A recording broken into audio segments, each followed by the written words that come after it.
Dear students, अस्सलाम वालेकुम। कैसे हैं आप सब? उम्मीद है सब खैरियत से होंगे और ज़ोर शोर से अपनी पढ़ाई में मसरूफ़ होंगे, क्योंकि स्टूडेंट्स का काम जो है वो सिर्फ यही होना चाहिए, पढ़ाई पढ़ाई एंड पढ़ाई। ठीक है, अपनी सेहत के लिए भी कोशिश करें आप लोग और उस सेहत को बेहतर बनाएं, लेकिन मेन जो आपका टारगेट है, मकसद है, वो आपका पढ़ाई होना चाहिए। ठीक है, तो आज हम जो फर्स्ट ईयर की फ़िज़िक्स है उसका chapter number 2 vector and equilibrium उसके बारे में पढ़ते हैं। तो आज का हमारा जो टॉपिक है वो टार्क है, जो कि एंगुलर मोशन में किसी बॉडीज़ के ऊपर एक्ट कर रहा होता है। तो स्टूडेंट्स, आप टार्क के बारे में पहले ही पढ़ चुके हैं। टार्क जो है उसकी हम दो टार्क की डेफिनेशन करेंगे, एक उसकी मैथमेटिकल डेफिनेशन होगी और एक उसकी फिजिकल डेफिनेशन होगी। ठीक है, मैथमेटिकल डेफिनेशन के according torque is the cross product of R and F, R cross F. ठीक है, क्योंकि ये क्रॉस प्रोडक्ट है तो इसका मतलब ये है कि जिस प्लेन में आर और एफ मौजूद हैं उस प्लेन के परपेंडिकुलर डायरेक्शन में टार्क की डायरेक्शन होगी, यानी राइट हैंड रूल से हम डायरेक्शन जो है टार्क की फाइंड कर सकते हैं। और चूंकि ये क्रॉस प्रोडक्ट है तो इसलिए टार्क जो है एक वेक्टर क्वांटिटी है। ठीक है, तो उसके बाद हम देखते हैं कि इसमें आर क्या चीज़ है। आर क्रॉस एफ के अंदर आर जो है वो मोमेंट आर्म है। मोमेंट आर्म क्या होगा कि हमारे पास जो बॉडी टर्न कर रही है या रोटेट कर रही है, घूम रही है, उसमें हमारे पास दो पॉइंट्स होते हैं। एक पॉइंट वो point of application of force, जिस पॉइंट पे फोर्स एक्ट कर रही है। दूसरा पॉइंट वो जो कि फिक्स है, जिसके गिर्द इस बॉडी ने घूमना है, उसमें से इस बॉडी का एक्सिस जो है पास होता है। तो उस फिक्स पॉइंट से जो है जो point of application of force है उस पॉइंट तक जो परपेंडिकुलर डिस्टेंस है वो क्या होगा, आर, मोमेंट आर्म। ठीक है, तो मोमेंट आर्म हो गया आर और एक फोर्स हो गई एफ जो हम अप्लाई कर रहे हैं। इन दोनों का हम क्रॉस प्रोडक्ट लेंगे तो वो टार्क के इक्वल होगा। यहाँ पे हमने टार्क को, जैसा कि आपको क्वेश्चन नंबर 2.26 के अंदर नज़र आ रहा है कि torque is equal to L F है, क्योंकि इसमें एल और एफ के दरमियान में आमतौर पर या आर और एफ के दरमियान में एंगल जो होता है वो 90 का होता है। चूँकि ये क्रॉस प्रोडक्ट है आर क्रॉस एफ, इसको हम लिख सकते हैं आर एफ साइन थीटा। तो अगर एंगल 90 का हो, जैसा कि हम देखते हैं कि सर्कुलर मोशन में आर और जो उसका point of application of force है उनके दरमियान में जो एंगल है जो है 90 का होता है, परपेंडिकुलर होते हैं, तो साइन 90 जो है वो 1 होता है। तो इसलिए साइन 90 की वैल्यू ख़त्म हो जाएगी, 1 के इक्वल होगी वो।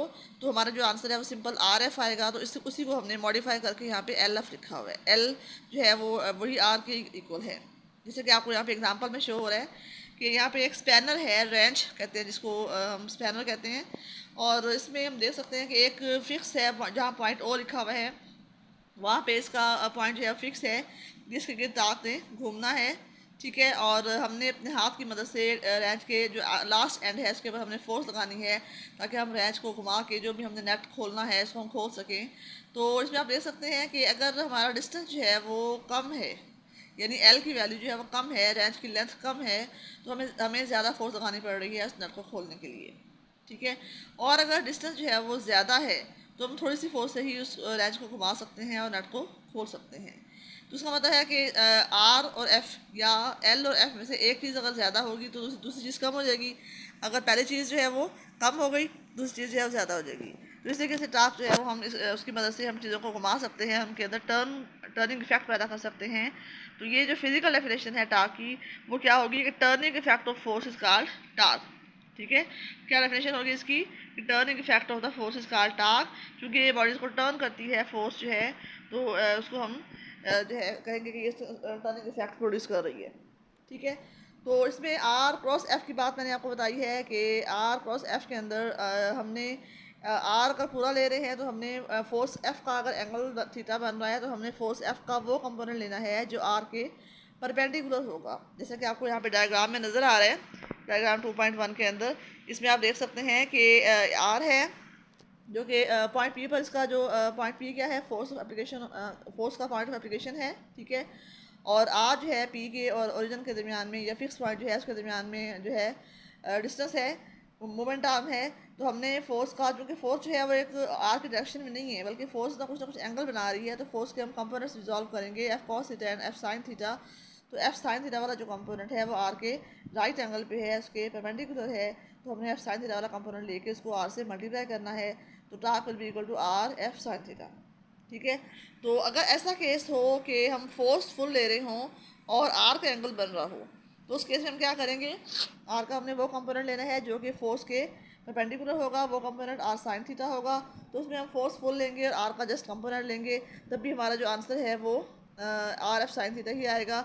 और इसमें जो यूनिट वेक्टर है एन, वो डायरेक्शन शो कर रहा है टार्क की, जो कि टार्क जो है वो इस प्लेन के जिसके अंदर आर और एफ लाई कर रहे हैं उस प्लेन के परपेंडिकुलर डायरेक्शन में टार्क होगा। ठीक है, तो आई थिंक आप काफ़ी हद तक आपको क्लियर हो गया होगा कि किस तरीके से हम टार्क की डायरेक्शन फाइंड करते हैं, और टार्क की दोनों डेफिनेशन भी आपको क्लियर हो गई हैं। और टार्क की जो है हमने किसका कंपोनेंट लेना है, कौन सा कंपोनेंट जो है वो दूसरे कंपोनेंट के परपेंडिकुलर है, वो सारा आपको क्लियर हो गया होगा। तो उसके बाद टार्क के अंदर चूँकि दो क्वांटिटीज़ हैं, आर है और एफ है। एफ की यूनिट जो है न्यूटन होती है और आर की यूनिट जो है मीटर होगी। तो टार्क की जो एस आई यूनिट है वो न्यूटन मीटर होगी। ठीक है, अब इसमें यह है कि टार्क की जो सिग्निफिकेंस है वो क्या है, कि आपसे ये क्वेश्चन पूछ सकते हैं कि टार्क को डिफाइन करें या उसकी यूनिट बयान करें या उसकी सिग्निफिकेंस बयान करें। तो लीनियर मोशन में लीनियर एक्सेलरेशन पैदा करने के लिए जो रोल लीनियर फोर्स का होता है, वही रोल एंगुलर मोशन में एंगुलर एक्सेलरेशन पैदा करने के लिए टार्क का होता है। ठीक है, क्योंकि according to Newton second law F is equal to M A, force क्या करती है, उस बॉडी के अंदर एक्सेलरेशन ए पैदा करती है लीनियर मोशन में। तो एंगुलर मोशन की हम जब बात करेंगे तो इसके अंदर टार्क जो है वो उसके अंदर उस बॉडी के अंदर एंगुलर एक्सेलरेशन अल्फा प्रोड्यूस करेगा।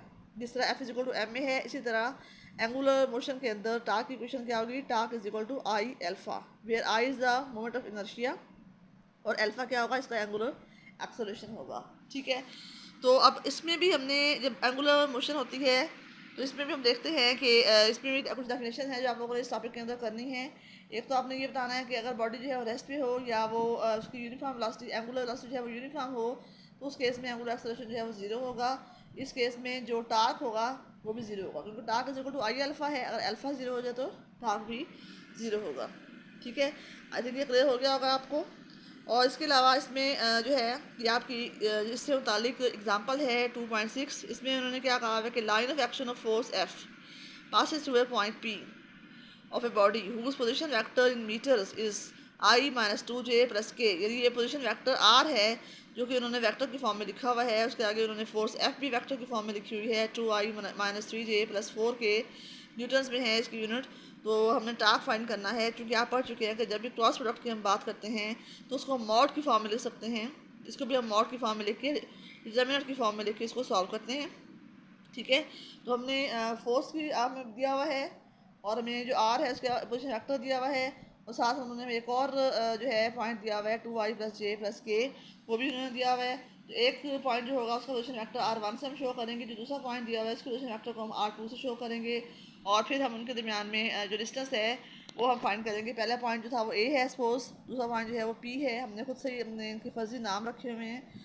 तो ए पी जो होगा एक्चुअली डिस्टेंस जो होगा उनके दरमियान में वो आर होगा, और वो हम जो बाद वाला पॉइंट है उसमें उसके वेक्टर में से हम फर्स्ट वाले पॉइंट के वेक्टर को माइनस करेंगे। यानी हमने R2 में से हमने R1 को माइनस करना है। दोनों के पोजीशन वेक्टर लिखेंगे, I1 आई में से 2i माइनस करेंगे। ठीक है, और उसके बाद जो है माइनस 2j में से आप j माइनस करेंगे, माइनस 3j हो गया। 1 आई में से हमने 2i माइनस किया तो माइनस आई आया, और उसके बाद के वैसे हमने के माइनस किया तो वो कैंसिल आउट हो गया। तो हमारा ए पी का या आर का जो आंसर आ रहा है वो आई माइनस 3j आ रहा है। ठीक है, अब हमने टार्क फाइंड करना है, तो आर आ गया ना हमारे पास। टार्क फाइंड करने के लिए हम क्या करेंगे, आर का और एफ का क्रॉस लेंगे। आर का यूनिट वेक्टर लिखेंगे माइनस आई माइनस 3j, और एफ का भी लिखेंगे 2i minus 3j plus 4k, और इन दोनों को हम क्रॉस मल्टीप्लाई करेंगे। चाहे आप इसको मॉड फॉर्म में या डिटर्मिनेंट फॉर्म में सॉल्व कर लें, चाहे आप वैसे ही इसको सॉल्व कर लें कि पहले आप आई को आई से करेंगे 2i से, तो ये इसका आंसर 0 होगा। फिर आई को जे से करेंगे तो इसका आंसर के आएगा। तो ये 3 इसमें जो आंसर आएगा इसका। फिर उसके बाद अपने हर टर्म को बारी बारी दूसरी टर्म से मल्टीप्लाई करना है। तो जो सेम यूनिट वेक्टर्स होंगे उनका जो क्रॉस होगा वो 0 होगा, और जो आई क्रॉस जे होंगे उनका आंसर के होगा, जो जे क्रॉस आई होंगे उनका आंसर माइनस के होगा। इस तरीके से आपने इनको सॉल्व करना है। तो आपका जो आंसर आ रहा है वो -12i plus 4j plus 9k Newton metre में आ रहा है। ठीक है, तो ये एग्जांपल भी आपको क्लियर हो गई होगी कि किस तरीके से आपने इसको सॉल्व करना है, और टॉपिक जो है टास्क वाला वो भी आपको क्लियर हो गया होगा। ठीक है, तो उसके बाद जो हमारा नेक्स्ट टॉपिक है स्टूडेंट्स, वो इक्विलिब्रियम ऑफ फोर्सेस है, कि फोर्सेस जब किसी बॉडी पे एक्ट कर रही होती हैं तो बॉडी उन फोर्सेस के अंडर किस तरीके से अंडर कंडीशन ऑफ इक्विलिब्रियम होती है। ये आप लोग स्कूल साइड पे भी पहले पढ़ चुके हैं, और कॉलेज लेवल में भी आपका ये टॉपिक है। इसमें हमारे पास जो इक्विलिब्रियम है उसकी दो कंडीशन होती हैं, एक फर्स्ट कंडीशन होती है और एक सेकंड कंडीशन होती है। फर्स्ट कंडीशन की क्या होगा, अंडर क्या होगा कि अगर एक बॉडी रेस्ट पे है या वो यूनिफॉर्म वेलोसिटी के साथ मूव कर रही है तो उसका एक्सेलरेशन जो है वो 0 होगा। ठीक है, तो इसमें यह है कि एक्सेलरेशन ज़ीरो तब हो सकता है या तो बॉडी के ऊपर कोई फोर्स ना लग रही हो, या अगर कोई फोर्स या फोर्सेस लग रही हों तो उनका जो वेक्टर सम है वो ज़ीरो हो। ठीक है, तो जो भी कंडीशन होगी टोटल नेट फोर्स जो है, जो रिजल्टेंट फोर्स होगी उनका या डिफरेंट फोर्सेस अगर एक्ट कर रही हैं तो उनका जो सम होगा वो ज़ीरो होना चाहिए। इसको हम लिखेंगे summation F equal to zero. ये जो आपको इक्वेशन 2.30 के अंदर सिंबल नज़र आ रहा है, इसको हम कहते हैं सिग्मा। सिग्मा जो है वो इन फोर्सेस के सम को शो कर रहा है, तो sigma F will be equal to zero. जिसका मतलब है कि अगर तमाम फोर्सेस का सम जो है वो ज़ीरो है तो उसका मतलब है कि जो उनके कंपोनेंट्स हैं, एक फोर्स के थ्री कंपोनेंट्स हो सकते हैं, एक्स कंपोनेंट, वाई कंपोनेंट या जेड कंपोनेंट, तो उन सबका जो है सम भी ज़ीरो होगा। यानी sigma F X equal to zero, sigma F Y equal to zero, and अगर जेड एक्सिस भी है तो sigma F Z will be equal to zero. ठीक है, तो ये इसमें आपने देखना है कि इसके अलावा जब फोर्स एक्ट हो रही होती है किसी बॉडी के ऊपर, तो जो राइट वर्ड फोर्स एक्ट कर रही होती है, जो बॉडी को राइट वर्ड धकेल रही होती हैं, वो फोर्सेज जो है उनको हम पॉजिटिव ले रहे होते हैं, और वो फोर्सेज जो बॉडी को लेफ्ट की तरफ धकेल रही होती हैं वो फोर्सेज नेगेटिव होती हैं। सिमिलरली जो अपवर्ड फोर्सेज होती हैं उनको हम पॉजिटिव लेते हैं, और जो डाउनवर्ड फोर्सेज हैं उनको हम नेगेटिव लेते हैं। ठीक है, ये आई थिंक आपको ये वाली डेफिनेशन जो है सारी फर्स्ट कंडीशन जो है इसकी वो क्लियर हो गई होगी कि किस तरीके से और ये फोर्सेज जो हैं ये आमतौर पे जो है वो को प्लेनर होती हैं। को प्लेनर फोर्सेस कौन सी होती हैं? जो कि एक ही प्लेन में लाई कर रही हूँ, दो डिफरेंट प्लेन्स के अंदर लाई ना कर रही हूँ। ठीक है, जैसे हम एक्स वाई प्लेन की बात करते हैं, एक्स एक्सिस और वाई एक्सिस मिलकर एक प्लेन बनाते हैं, X Y plane. Similarly Y और जेड एक्सिस मिलकर एक प्लेन बनाएंगे, वाई जेड प्लेन। ठीक है, तो एक प्लेन के अंदर जो फोर्सेस होंगी वो को प्लेनर फोर्सेस होती हैं। ठीक है, ये आई थिंक आपको ये क्लियर हो गया होगा। फर्स्ट कंडीशन जो है आपको अच्छी तरह समझ आ गई होगी। इस कंडीशन के अंडर ये एग्जांपल है हमारी 2.7। इसमें आप देखेंगे ये load is suspended by two cords, दो स्ट्रिंग्स हैं, दो कॉर्ड्स हैं, उनके साथ दरमियान में एक लोड को हैंग किया हुआ है, as shown in the figure. आप देख सकते हैं कि ये दो जो है वो स्ट्रिंग्स हैं, उनके साथ दरमियान में नॉट लगा के हमने एक लोड जो है इसका वेट W है हमने हैंग किया हुआ है। एक स्ट्रिंग का जो एंगल है वो 20 बन रहा है, और एक जो सेकंड स्ट्रिंग है उसका जो एंगल है वो 60 बन रहा है, और ये दोनों स्ट्रिंग जो है वो पॉइंट P पे अटैच हैं। ठीक है, तो ये इनके अंदर इस इंस्ट्रूमेंट्स के अंदर टेंशन फोर्स जो है प्रोड्यूस हो रही है। तो उन्होंने क्वेश्चन में यही कहा कि determine the maximum load that can be suspended at P. ये हमने मैक्सिमम लोड फाइंड करना है, वो जो वेट है कितना है वो हमने फाइंड करना है जो कि पी पे सस्पेंड हो रहा है। If maximum breaking tension of the cord is 50 newton. ये 50 न्यूटन से ज़्यादा अगर फोर्स होगी, स्ट्रिंग के अंदर टेंशन पैदा होगी, तो स्ट्रिंग जो है वो टूट जाएगी।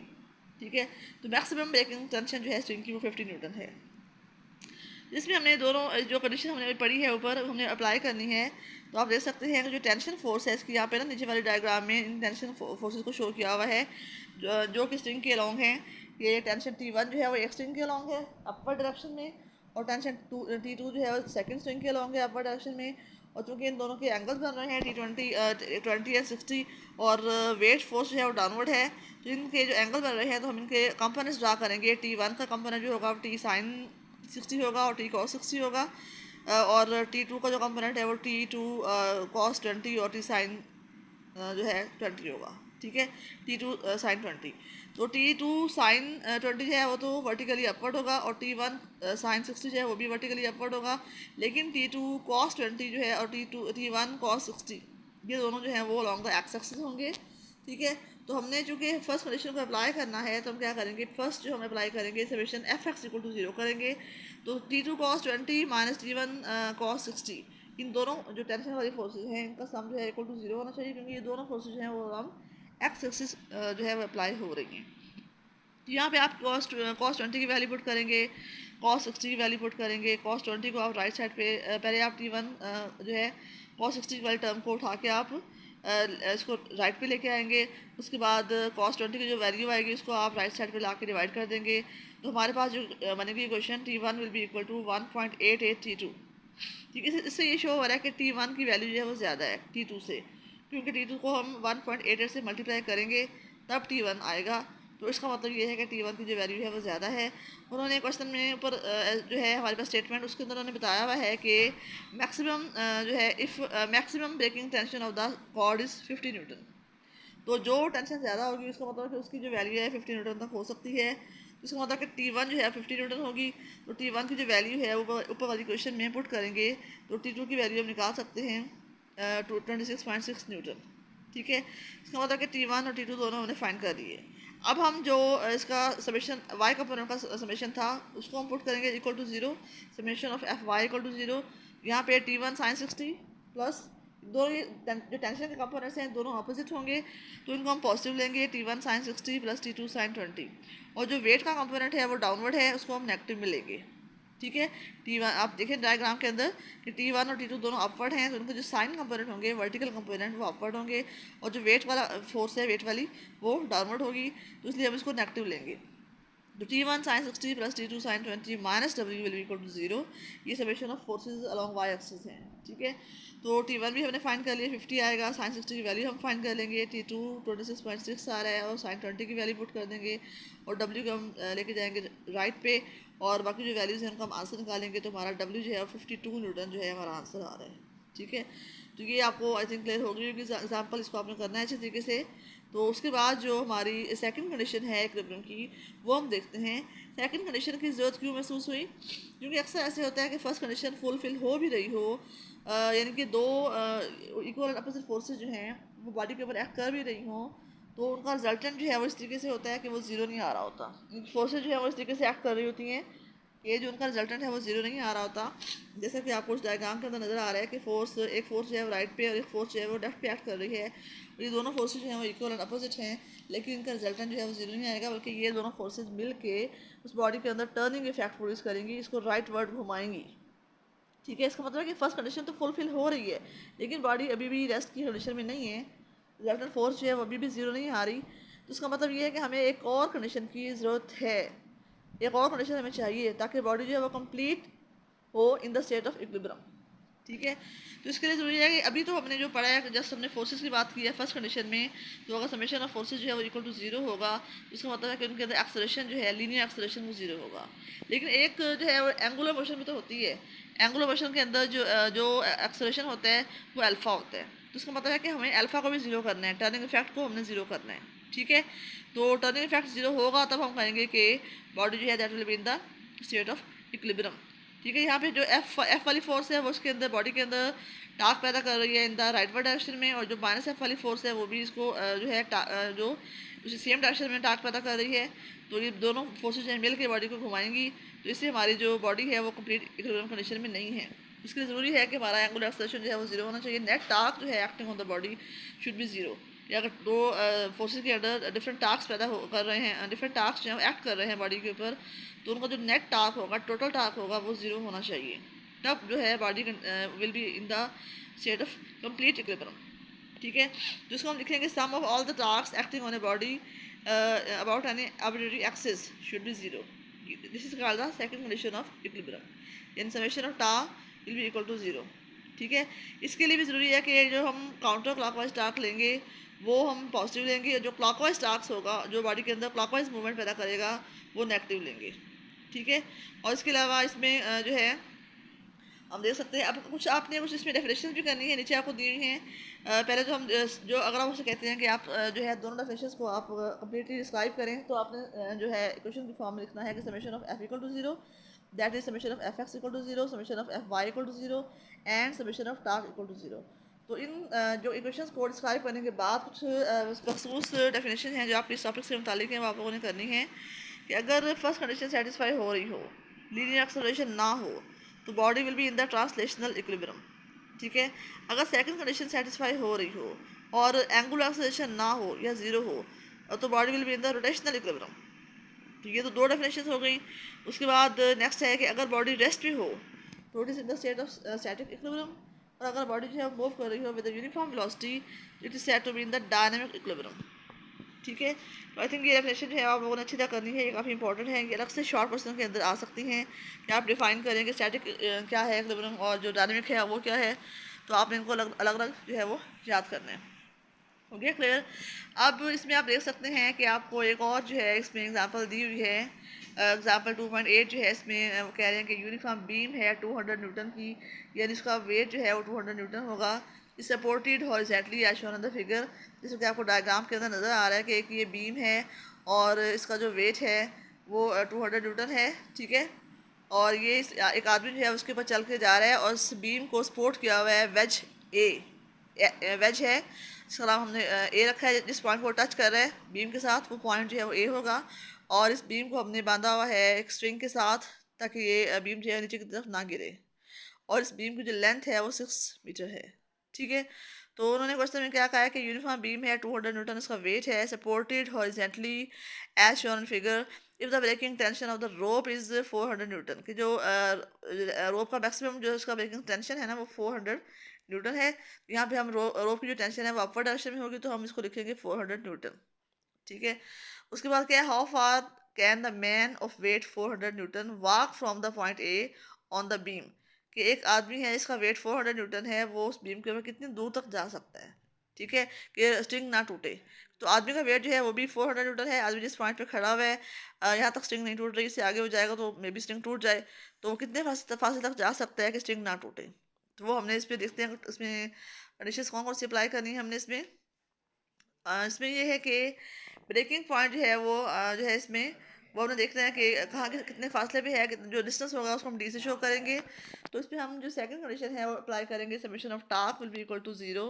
तो टास्क देखते हैं हम कौन कौन से इसमें प्रोड्यूस हो रहे हैं। ठीक है, एक तो इसमें है हमारे पास, देखें आपके 400 न्यूटन जो है आदमी का वेट है, और इसका जो डिस्टेंस है फिक्स पॉइंट ए से वो डी है। तो हमारा पहला टास्क जो होगा 400 मल्टीप्लाई डी होगा। क्योंकि ये डाउनवर्ड डायरेक्शन में है इसलिए हम नेगेटिव लेंगे। ठीक है, -400 मल्टीप्लाई डी। ठीक है, और जो सिंक की टेंशन है 400 न्यूटन, ये हमारा टास्क जो है इसके अंदर पॉजिटिव होगा। तो 400 को हमने मल्टीप्लाई करें टोटल डिस्टेंस 6 से, क्योंकि जो बीम की टोटल लेंथ है वो 6 है। ठीक है, तो 400 मल्टीप्लाई 6, ये हमारा ये एक टास्क ये हो जाएगा।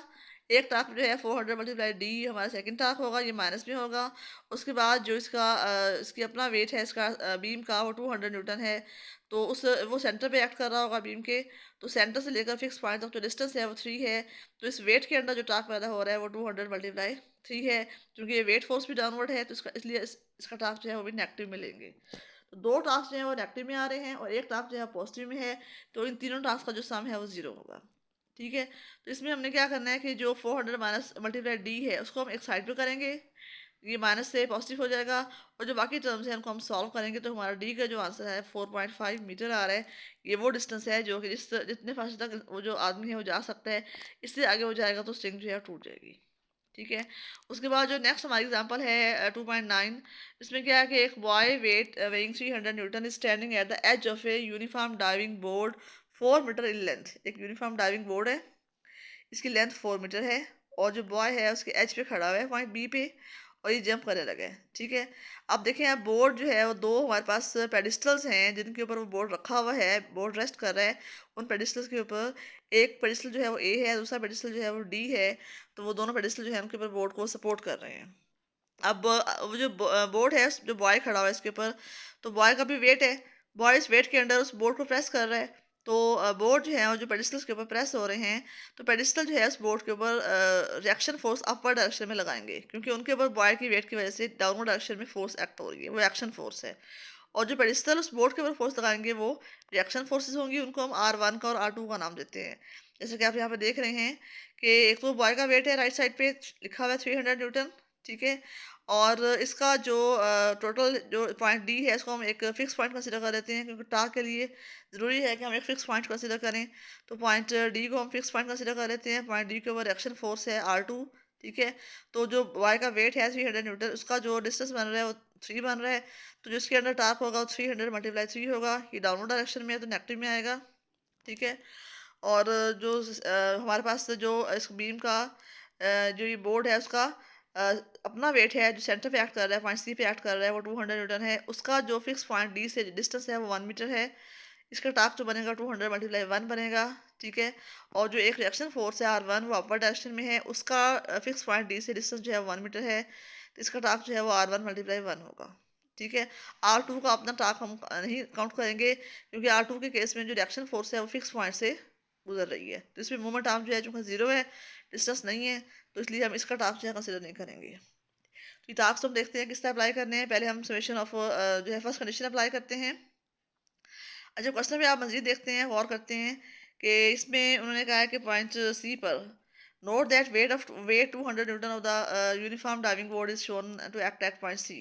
सेंट्रल पॉइंट पे वेट एक्ट कर रहा है ठीक है, the centre of gravity which is taken as the midpoint of the board. R1 and R2 are the reaction forces exerted by the pedestals on the board. और a little consideration will be show that R1 is in the wrong direction. थोड़ा सा हम ये assume करेंगे कि R1 जो है वो wrong direction में बना हुआ है, because the board must be actually pressed downward in order to keep it in the equilibrium. कि आप गौर से देखें इस डायग्राम को कि weight force जो है वो downward है, तो इसके लेफ्ट वाली साइड पे आप देखिए दो फोर्सेस जो है एक्ट कर रही हैं, R1 एंड R2, दोनों ही अपर डायरेक्शन में हैं। अगर हों तो मतलब जो ये बोर्ड है ये तो उलट जाएगा, इसके अंदर टार्क पैदा हो जाएगा, तो ये बैलेंस नहीं रहेगा। ठीक है, इसके लिए ज़रूरी है कि इसको हम अगर बैलेंस रखना चाहते हैं तो R1 डाउनवर्ड डायरेक्शन में हो, ताकि ये बोर्ड जो है वो बैलेंस रहे। लेकिन यहाँ पे R1 जो है वो अपर डायरेक्शन में शो हो रहा है, यहाँ पे एक अजम्पशन है कि R1 जो है वो रॉन्ग डायरेक्शन में शो किया हुआ है। इसको हम आगे देखते हैं, प्रूव करते हैं कि वाकई हमारा जो अजम्पशन है वो सही है कि गलत है। ठीक है, तो अब हम फर्स्ट कंडीशन अप्लाई करेंगे, तो summation of F X equal to zero. चूँकि इस डायग्राम के अंदर कोई फोर्स जो है अलॉन्ग एक्स एक्सिस नहीं है, इसलिए हम इसको छोड़ देंगे। उसके बाद summation of F Y equal to zero. तो जो फोर्सेज है R1 R2 वो अपर डायरेक्शन में है, वो पॉजिटिव होंगी, और 300 एंड 200 जो है फोर्सेज वो डाउनवर्ड डायरेक्शन में है, तो नेगेटिव होंगी। तो हमारी क्वेश्चन क्या बनेगी, R1 plus R2 minus 300 minus 200 will be equal to zero. यहाँ से हम R1 प्लस R2 का आंसर निकालेंगे 500। जो रिएक्शंस का सम है वो 500 आ रहा है, और पॉइंट डी जो है उसको हमने फिक्स लिया है, उसको हमने फिक्स पॉइंट को हम कहेंगे पाइवॉट पॉइंट, जिसके गिर्द जो है बॉडी ने घूमना है। हम टास्क फाइंड करेंगे तो वो पाइवॉट पॉइंट होगा, ये फिक्स पॉइंट होगा। तो हम सेकंड कंडीशन को अप्लाई करते हैं, summation of torques will be equal to zero. तो तमाम जो टास्क हैं उनकी हम इक्वेशन लिखेंगे। R1 को हमने कहा है कि अज्यूम किया कि ये गलत डायरेक्शन में है, इसलिए R1 के साथ जो है वो मतलब R1 जो है वो डाउनवर्ड होनी चाहिए, तो इसलिए हमने इसको माइनस में लिखना है, R1 minus R1 cross AD, क्योंकि इसका मोमेंट आर्म जो है वो AD आ रहा है, जैसे आपको डायग्राम में नजर आ रहा है। R1 का मोमेंट आर्म क्या है, AD minus R1 cross AD। ठीक है, और 300 न्यूटन मल्टीप्लाई DB, 300 जो इसका वेट है मल्टीप्लाई डिस्टेंस जो है B और D। ठीक है, उसके बाद ये भी नेगेटिव में लेंगे, और जो इसका बोर्ड का अपना वेट है 200 मल्टीप्लाई 1, वो हम लेंगे इसमें DC। ठीक है, 200 न्यूटन मल्टीप्लाई DC। तो ये तीन टास्क हैं, इनका सम जो है वो जीरो होगा। AD की वैल्यू पुट करेंगे 1 मीटर, एंड DC की वैल्यू पुट करेंगे 1 मीटर, और DB की वैल्यू 3 मीटर पुट करेंगे। तो यहाँ पे हम फाइंड करेंगे R1 की वैल्यू, तो वो आ रही है तकरीबन माइनस 1100 न्यूटन या माइनस 1.1 किलो न्यूटन। ठीक है, तो R1 की वैल्यू हम पुट करके ऊपर वाली क्वेश्चन में हम क्या करेंगे, जहाँ पे ये R1 प्लस R2 दिया हुआ है 500, क्वेश्चन नंबर 1, इसमें हमने R1 की वैल्यू पुट करनी है और हमने R2 फाइंड करना है। तो उसका आंसर जो है वो आ रहा है 1.6 किलो न्यूटन कह लें, या 1600 न्यूटन। तो इसमें आप देखें कि जो हमारा आंसर निकल रहा है वो R2 पॉजिटिव में आ रहा है और R1 जो है वो माइनस में आ रहा है। जिससे ये शो हो रहा है कि हमने जो अजम्पशन की थी कि R1 जो है वो रॉन्ग डायरेक्शन में है, तो हमारी अजम्पशन जो है वो सही है। हम इस यहाँ से हम अपनी जो मिस्टेक थी उसको करेक्ट कर सकते हैं। ठीक है, तो स्टूडेंट्स आपको उम्मीद है ये टॉपिक क्लियर हो गया होगा। स्टूडेंट्स उम्मीद है आपको ये टॉपिक क्लियर हो गया होगा। इसको मैंने एक एक चीज़ को मैंने कोशिश की है कि एक्सप्लेन करूँ, ताकि आप लोग जब सुने इसको तो आपको सारी समझ आ जाए, और इसको आप अगर कोई पॉइंट रहता भी है तो आप उसको बार बार सुने, ताकि आपको अच्छी तरह क्लियर हो जाए और टॉपिक जो है वो अच्छी तरह तैयार हो जाए। ये एग्जांपल जो है अक्सर स्टूडेंट्स छोड़ देते हैं, ये थोड़ी सी मुश्किल हैं या थोड़ी सी लेंथी हैं, लेकिन आप लोगों ने ज़रूर करनी है। पेपर्स के पॉइंट ऑफ व्यू से ये इनमें से कोई सी भी आ सकती है, इनको अच्छी तरह समझ के करें, और जो दोनों टॉपिक्स हैं आज वाले वो भी अच्छी तरह तैयार करें। ठीक है, थैंक यू।